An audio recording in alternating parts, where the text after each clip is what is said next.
we're on Forest Ave and we're heading up north to Wialki, the Wialki farm, which is pretty much all of that farm. Well, there's most of the farm is originally O'Neill held, so that's either by my grandfather, his brother, or his father. So there's quite a few blocks up there. There's another one, original owners were people called Rafferty's. Now, Rafferty's walked off in the Depression of the 1930s, so we still call that block Rafferty's, always have done. That's sort of how it works, I think, with farming, is that the original owners have the get to keep the farm name, really. Oh, I remember Dad getting up early to go over to load bags. You know, you go over in the dark and load the truck up with bags of wheat and super, and then come back and have breakfast and then go seeding. I do remember that as a like a memory. I wasn't very old then when that was going on. Even Dad was always amazed at how you could push a button and the tractor just steered itself, you know, like, and at harvest time the amount of information that was coming into the machine, you know, like coming up on that little pad. I know I've been somewhere and they had this computer program that sort of showed you how to farm. You know, you would put these things in and they'd spit out a bit of an answer, a bit like, you know, AI, but, you know, probabilities, dealing with probabilities. I think that's probably good if you're starting out, you know, because probably does make you a bit more aware of what you don't know, because, you know, as an 18-year-old, you know everything, but you only know what you know. So you don't know what you don't know. This is oats that was seeded. It's Yulara oats, if that makes any difference, but it was seeded about 3 weeks ago. Before it was seeded, there was an 80mm rain event, and so obviously it was probably always going to come up, but it has. It's up and it's actually looking very good. I think looks like we've had a good strike rate with the germination, and I think that. Yeah, well, no, it's all looking good. It'll get a probably, we will top dress this with a urea in a little while's time. Got to get finished seeding first, but once we get past that point, we'll start, because we have had a fairly good start to the year rainfall-wise, we'll spread a fair bit more urea, I think, than what would be normal.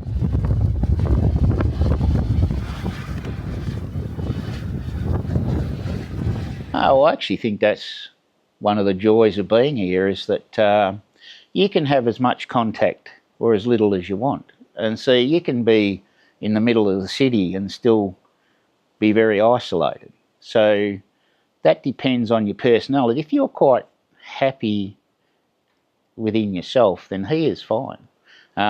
Really enjoyed the kids. Actually, when you have kids in the country, they get you into the school system. So therefore, you're not forced to make friends, but you know, and they're probably your friends anyway. But you do have to go to things and turn up for events. So that side of it takes you into the community as well.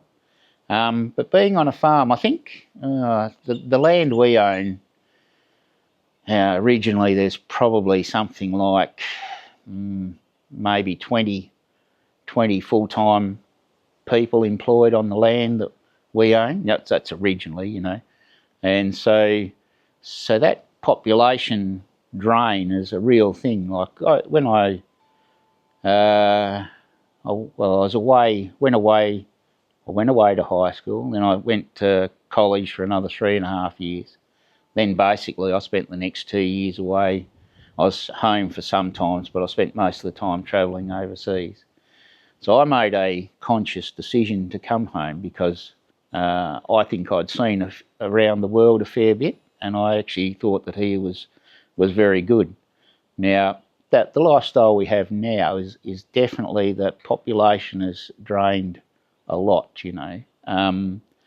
But, you know, I'm going to say there is no bad farmers left. Most people that are here are very good at and the people living in the towns are good at what they do as well. You know, it's not just the farmers involved in the community; it's everybody. So they're all, you know, like, and I think we do live in a community that supports itself.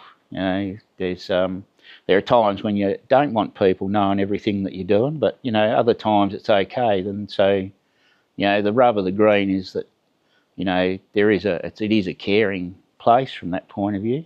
Okay, so total program for cropping is we'll hit about 4,000 hectares, which will be, well, we've put about 800 in of canola. There's 700 of oats has gone in. We've just started seeding wheat, so we'll get to about probably a bit under 2,000 hectares for wheat, and the rest will be barley. So this year it's all Maximus barley. So yeah, we'll see how we go. But it's actually the actual season here, this particular year, right at this point in time, is pretty good, looking pretty good. Oh, agriculture doesn't get many kudos at all from that point of view. And in actual fact, I think I heard Premier Cook.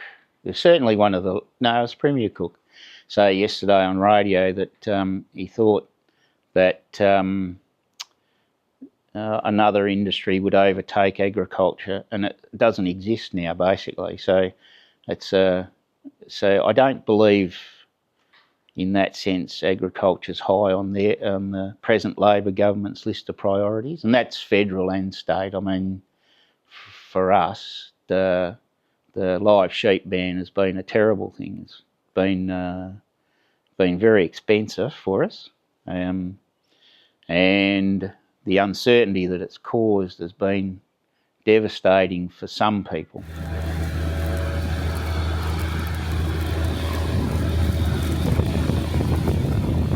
Well, you can only pull a rock out of the ground once. So once it's done, it's done. Whereas we are renewable, and I don't think we get enough credit in general for being custodians of the land either.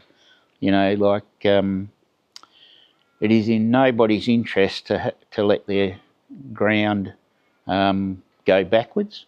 It's not profitable. B, it doesn't look good, and you know, I don't think people want to do that to their land either. They want it to be better when they leave than when they got there, sort of thing.